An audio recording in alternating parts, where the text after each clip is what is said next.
Have you ever been part of a power struggle with a student? I know I have. Do you want to hear my magic wand trick for winning the power struggle? Oh, I don't have one.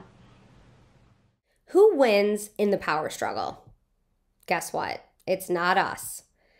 Nobody wins the power struggle. I promise you, even if you feel like sometimes you quote unquote win, you don't. So let's avoid it altogether. No one walks away from a power struggle with a better relationship, with better rapport, with more trust. No, we've ruined all of those things in that power struggle. Now, my big main way to avoid the power struggle is to focus on the positive over the negative. That's really the main idea here, focusing on the positive over the negative. And we can do this in two specific ways. One, convey belief, and two, use direct language. First, we're going to convey belief. You need to change the narrative within your student's head. Your students may come to you with baggage, like suitcases filled of baggage. They maybe have been told for years, they're not good, they're naughty, they're making bad decisions, they're not smart. Sometimes they're literally directly told this. And man, if you are told that for enough years, you believe it. So unpack that. Change that narrative. Tell them explicitly you think they can accomplish this, that you have high expectations, that you see all the great things about their personality and who they are. Change that narrative within their head. I think the great way we can do this is by utilizing the growth mindset by Carol Dweck. Growth mindset is the belief that abilities can be developed through dedication and hard work. Embed growth mindset language into your daily repertoire with your students. Model this. Model mistakes that you make and how that's okay. Model challenges that are facing you every day. Model with your students and highlight times that something was hard, but they were able to do it anyways. And talk frequently every day about how mistakes are a part of life and that's okay. And we can overcome this, and this doesn't define who we are. Got a lot of great handouts for you in today's video.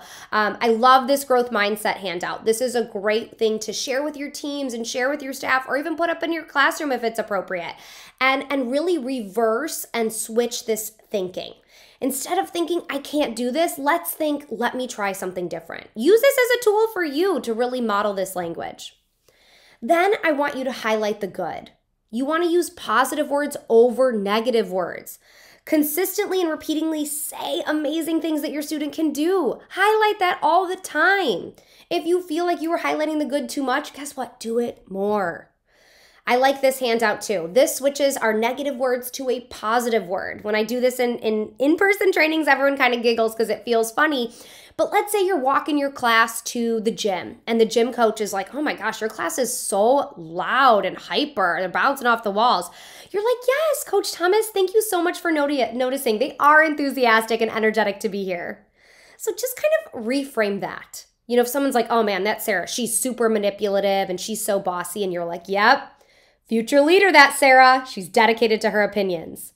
We want to highlight that silver lining, right? And show the positive qualities that our kids have. Next, we want to utilize direct language. This is a big one, and this little shift, oh my gosh, this can cause really big changes.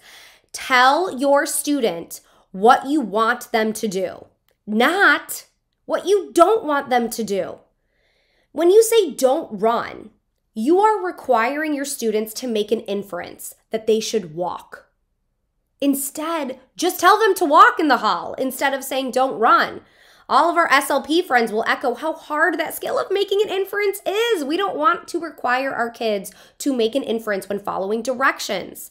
You can also focus on the next step instead of highlighting the problem. Sometimes in our directions, we just highlight the problem. Oh my gosh, you're running later. Oh my gosh, you didn't do this. They know that. Instead, with your directions, focus on what to do next. So if you're like, hey, if I ask you one more time to open that book, we aren't going to have computer time. Does this direction tell the child what to do next? No, it just highlights what's currently going wrong.